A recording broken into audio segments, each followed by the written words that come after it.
come out here, have a good time, enjoy the sun, have a barbecue, and life's pretty. Flying a kite. I don't know. When I was a kid, it was a pretty boring enterprise. In fact, if somebody told you to go fly a kite, they were insulting you. But since I've been here in Long Beach, Washington, I've discovered that go fly a kite is some of the best advice you can get, because when it comes to kite design these days, the sky's the limit.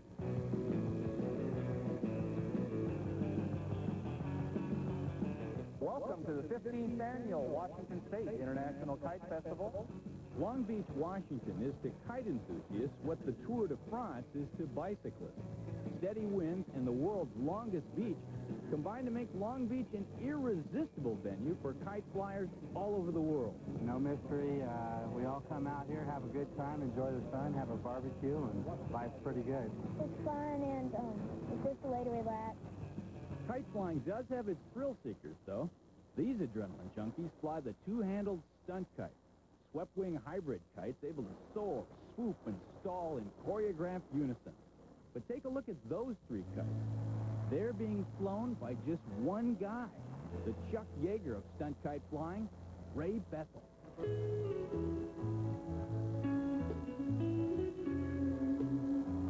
I've got records from 91 to 95. One of them is flying the three kites that you see now for 12 hours, 12 minutes. 12 hours? You have a back of steel. Oh, is that right? Yeah, I mean, how somebody said it's better than my front. And you're 72 now, correct? I'm 70, yeah. 70? Okay. Give me a break. If Ray ever retires from kite flying, I'm sure there'll be a triad of his stunt kites on display in the World Kite Museum and Hall of Fame right here in Long Beach. Kiting has been around for over 2,500 years, and people have used them to celebrate the birth of a firstborn son, to dramatize a wedding, to do something religious. Kay Beesing is curator of this museum, and hey, when you look around the world, there are a lot more than diamonds in the sky.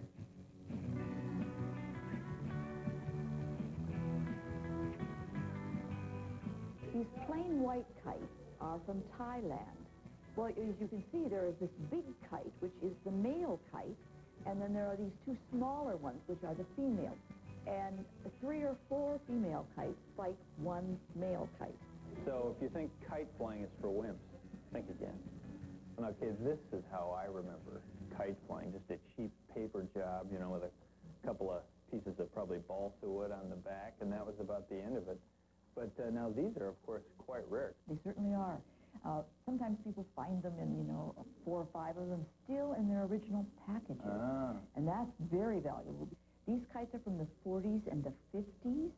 To buy one at this point would probably cost $25. From 25 cents to $25. You're wrestling the wind here. You invest in the kite, and you have hours and hours of fun. And sometimes it's not clear who's flying who here. It's judging from those But footprints. it's staying in the air, so... And you're staying on the ground. There you go. So you've reached an agreement.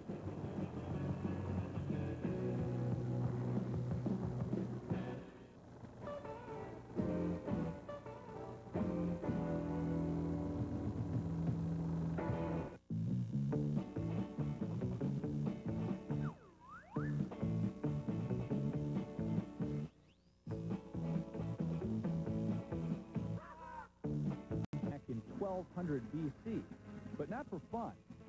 They were used to send military signals. The kite's color, its painted pattern, and its movements in the sky were a way to send coded messages between camps. The Chinese got so good at making the huge, lightweight kites that they attempted with some success to use them as one-man aircraft. In 1907, a couple of Seattle Standard Oil employees got a bright idea. Instead of selling gas in big, hernia-inducing containers that had to be carried to the car, John McLean and Henry Harris seized on the idea of running a feed line from their company's property to a steel...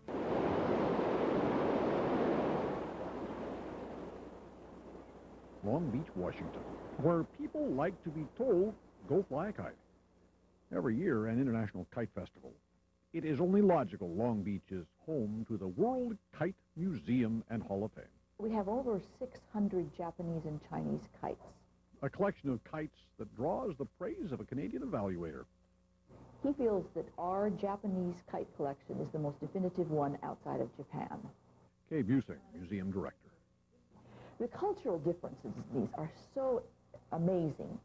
The Asian countries particularly have such a kite tradition. We look at their kites and think beauty and grace. We look at ours and see function and purpose. Dream of kite rescues. During World War II, there were target kites. Must say something about us. I think so. We are quite pragmatic, I believe. We make things to work and do jobs for us, not for beauty necessarily. Maybe that's why we use them for transportation. Water, snow, ice, land. Now you can buy buggies at kite stores now. Specially made, just... Specially made buggies for kite. Perhaps it was only natural, a kite museum in Long Beach, the success of the Kite Festival, the visits of international kite artists. We decided we would invite the Singapore team. We'd heard that the Singapore group had a lot of money. The festival grew. Now the World Kite Museum and Hall of Fame wants to grow too. It will go and lead off that way. It will lead off that way, but it'll also lead off straight sideways like this. There isn't room to display all their kites. There isn't room to show off the indoor flyables. And I watched 4 or 5 of them in a gym flying and not getting in each other's way too often. They plan to have such a building someday, a world museum in Long Beach, because people around the world like kites. I bought my husband a kite at a store in near Waco, a 2-line kite, and he got absolutely crazy about kites. Ray Summers at Large with photographer Dean Barron.